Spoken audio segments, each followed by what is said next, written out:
Meanwhile, at the Parliament, the government's budget proposal for next year is under scrutiny, with rival lawmakers clashing over spending size and fiscal direction.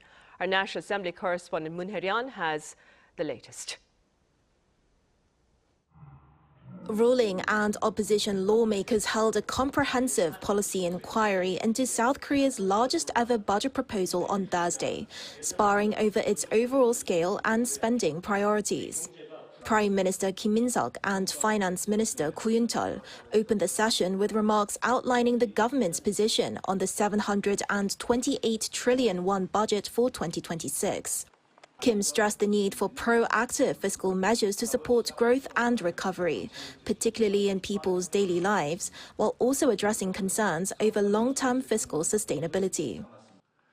In drawing up this year's budget, the government carried out a record 27 trillion won expenditure restructuring and prepared a range of measures to ensure fiscal sustainability.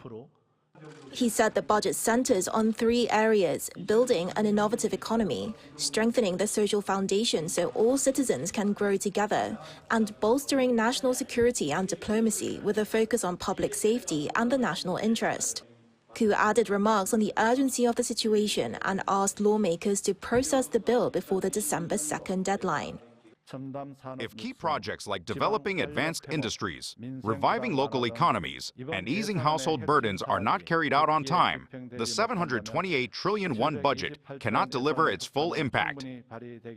The ruling Democratic Party echoed the government's view, arguing that the proposal puts meaningful resources toward cultivating long-term growth engines. But the main opposition, People Power Party, warned that expanding spending could undermine fiscal soundness. One PPP lawmaker also criticized the government's tariff agreement with the United States, which includes a $350 billion investment package, noting that National Assembly approval is required when policies impose a heavy financial burden on the state or the public. A DP lawmaker, meanwhile, pointed to rising domestic demand, improving consumer sentiment, and gains in the stock market as evidence of the Lee administration's economic achievements and justification for its expansionary fiscal approach.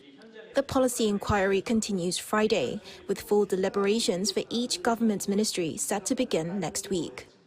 Min-seok, Arirang News.